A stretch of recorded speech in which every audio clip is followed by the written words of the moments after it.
ಮಂಗಳೂರು ಕಮಿಷನರೇಟ್ಗೆ ಒಳಪಡುವ ಕಾವೂರು ಪೊಲೀಸ್ ಸ್ಟೇಷನ್ನ ಕಾನ್ಸ್ಟೇಬಲ್ನ ಬಂಧನ ಮಾಡಲಾಗಿದೆ. ಅತ್ಯಾಚಾರ ಪ್ರಕರಣ ಮಂಗಳೂರಿನ ಕಾವೂರು ಪೊಲೀಸ್ ಬಂಧನ ಆಗಿದೆ.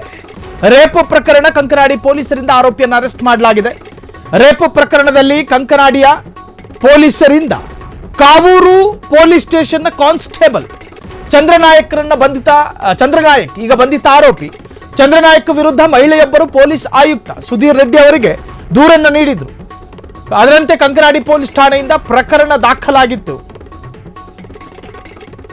ಪ್ರಕರಣ ದಾಖಲಾಗುತ್ತಿದ್ದಂತೆ ಕಂಕನಾಡಿ ಪೊಲೀಸರ ಮಿಂಚಿನ ಕಾರ್ಯಾಚರಣೆ. ಬಂಧಿತ ಆರೋಪಿ ಪೊಲೀಸ್ ಕಾನ್ಸ್ಟೇಬಲ್ ಎಂದು ಹೇಳಲಾಗ್ತಾ ಇದೆ. ಇದೀಗ ಆರೋಪಿ ಚಂದ್ರಕಾಂತ್ ಮತ್ತು ಮತ್ತೋರ್ವನನ್ನ ಪೊಲೀಸರು ವಶಕ್ಕೆ ಪಡೆದಿದ್ದಾರೆ. ಮತ್ತೋರ್ವ ಯಾರು ಅಂತ ಕೇಳಿದ್ರೆ, ಈ ಪೊಲೀಸ್ ಕಾನ್ಸ್ಟೇಬಲ್ ಕೈಯಿಂದ ಅತ್ಯಾಚಾರಕ್ಕೆ ಒಳಪಟ್ಟ ಸಂತ್ರಸ್ತ ಕುಟುಂಬ ಇದೆಯಲ್ಲ, ಆ ಸಂತ್ರಸ್ತೆಯ ಕುಟುಂಬಕ್ಕೆ ಸಂಬಂಧಪಟ್ಟಂತಹ ಒಬ್ಬ ವ್ಯಕ್ತಿ ಇದೇ ಚಂದ್ರನಾಯಕ್ ಎನ್ನುವಂತಹ ಆರೋಪಿಗೆ ಸಹಕಾರ ಕೊಟ್ಟಿದ್ರು ಅನ್ನೋ ಕಾರಣ ಚಂದ್ರನಾಯಕ್ ಅತ್ಯಾಚಾರ ಪ್ರಕರಣ, ಚಂದ್ರನಾಯಕ್ ವಿರುದ್ಧ ಈಗ ಆ ರೇಪ್ ಪ್ರಕರಣ ದಾಖಲಾಗಿದೆ. ಕಂಕನಾಡಿ ಪೊಲೀಸ್ ಠಾಣೆಯಲ್ಲಿ ಇವತ್ತು ಸಂತ್ರಸ್ತೆ ಮಹಿಳೆ ಅಲ್ಲಿನ ಪೊಲೀಸ್ ಆಯುಕ್ತರಿಗೆ ದೂರು ಕೊಟ್ಟ ಬೆನ್ನಲ್ಲೇ ಮತ್ತಷ್ಟು ಇದು ಚುರುಕುಗೊಳ್ತು.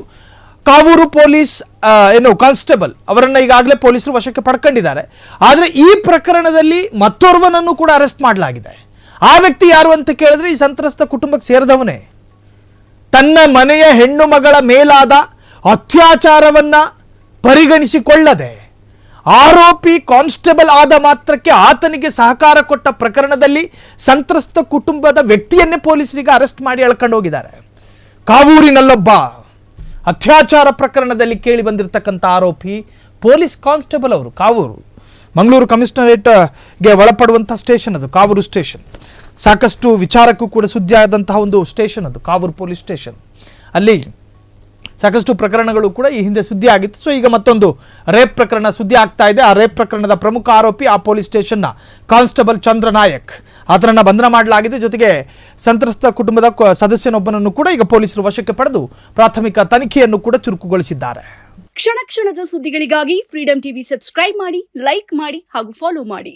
ಹೊಸ ಸುದ್ದಿಗಳ ನೋಟಿಫಿಕೇಶನ್ಗಾಗಿ ಬೆಲ್ ಐಕಾನ್ ಮೇಲೆ ಕ್ಲಿಕ್ ಮಾಡಿ.